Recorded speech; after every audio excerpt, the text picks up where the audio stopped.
Ma'am trial and error method समझा दो। हाँ, क्यों नहीं। मैं तुम्हें बताती हूँ trial and error method. Let's start. This is a trial and error method. Suppose हमारे पास एक क्वेश्चन है x माइनस 15 इक्वल टू 20।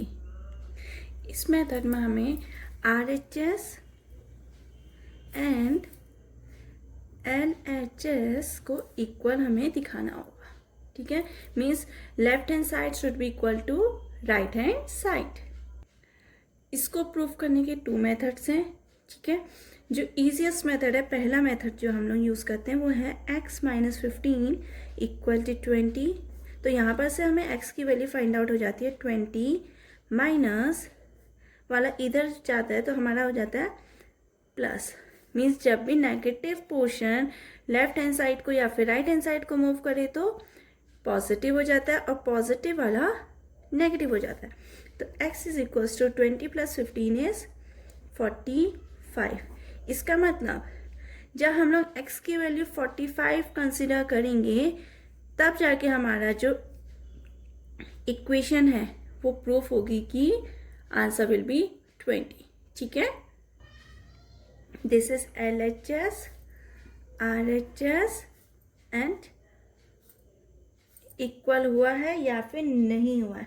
तो हम लोग यहाँ पर लिखा देते हैं LHS is equals to RHS, या फिर वेरीफाइड हुआ है या फिर नहीं हुआ है। ठीक है, यहाँ पर हम लोग येस और नो को रिप्रेजेंट करेंगे y और n से। This is for x। ठीक है, अब x की वैल्यू अगर मैं लेफ्ट हैंड साइड में 1 लेती हूँ तो 1 माइनस 15 इज इक्वल्स टू हो जाएगा -14 एंड RHS में हमारे पास है 20। तो क्या RHS minus 14 is equal to 20? No. तो write it here, no. Next condition, मैं कितनी कंडीशन लूँगी? सपोज अगर आपके टीचर्स आपसे कहते हैं या आपसे कोई भी कहता है कि आपको तब तक लेना है जब तक आपका RHS इक्वल टू LHS ना हो, तब तक के लिए आपने क्या करना है? सबसे ईजिएस्ट फॉर्म है कि आप x की वैल्यू पहले फाइंड आउट कर लो, उसके बाद आप लोग क्या करो, 2 से 3 वैल्यू निकालो और लास्ट में x की वैल्यू 45 कंसिडर कर लो। ठीक है, तो मैंने एक बार x की वैल्यू ले ली, suppose 10 minus 15 is equals to -5 and RHS is 20। तो -5 is not equal to 20, again no. अब आप देख रहे हो कि जब हम लोग x की वैल्यू 15 से छोटी ले लें तो हमारे नेगेटिव में आ रहा है। अगर मैंने इसमें लिया 15, suppose 15 minus 15 is equal to 0 which is again not equal to 20, not equal to 0, then again no. ठीक है, अब मैं कंसिडर करती हूँ 45 माइनस 15 इज इक्वल टू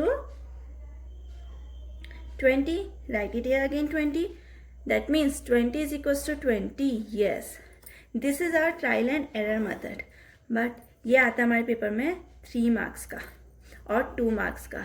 तो आपने क्या करना है, पहले वेरीफाई कर देना है कि हमारी x की वैल्यू कब हमारी इक्वल आ रही, किस समय हम लोग कंसिडर करें कि x की वैल्यू क्या आएगी, RHS से इक्वल हो जाए। ठीक है,